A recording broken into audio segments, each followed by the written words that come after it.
Mä kerran tein semmoisen jutun, että mä menin mä sekosin ja sitten mä yhteen naisen sekosin ja sitten mä otin vähän velkaa, että mä menen katsomaan sitä Taimaaseen ja sitten mä menin sekaisin ja sitten mä tein vähän velkaa ja sitten mä otin edunvalvonnan ja sitten se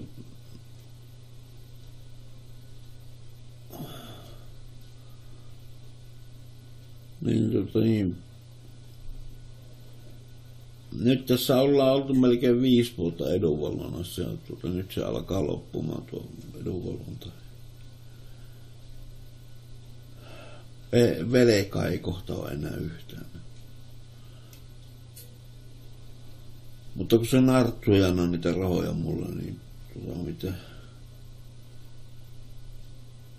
Mulle tuli masennusta ja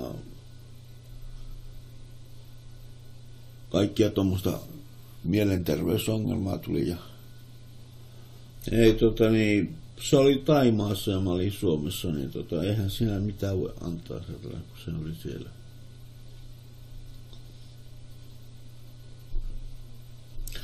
Se oli siis ihan puhtaasti mummokaa, että sillä ei ollut mitään arpaa tässä hommassa sillä taimaalaisella naisella.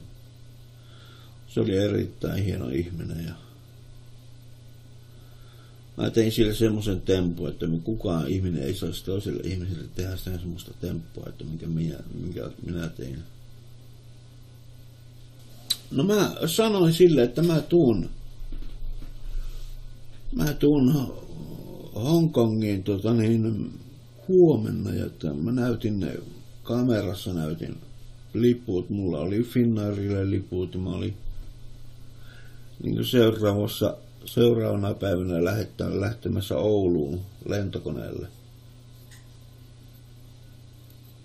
Me odotettiin sitä hommaa niin semmoinen kuukausi varmaan. No mikä Bangkok? Se on Bangkokhan se on, niin Bangkok. Bangkok se oli. No se lähti sitten Pohjois-Taimaasta.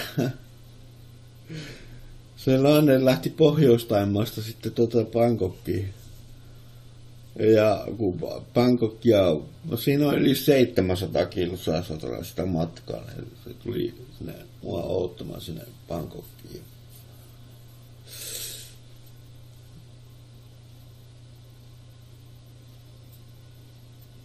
No se tuli ja se teki sen ja mä nyt petin se ihan totaalisesti.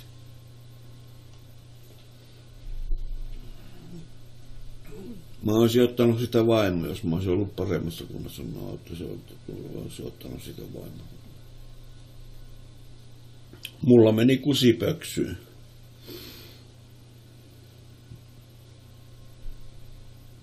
Ei, kun mä soitin ambulanssi silloin. Mä lähtin Peltolan mielisairaalaan itkemään sitä hommaa. Ihan tosi tarina tuo. Ihan tosi tarina tuo, että ei tule sinne mitään keksittyä. Tuommoisia tarinoita ei niin tässä tapahtuakaan. Bangkokista.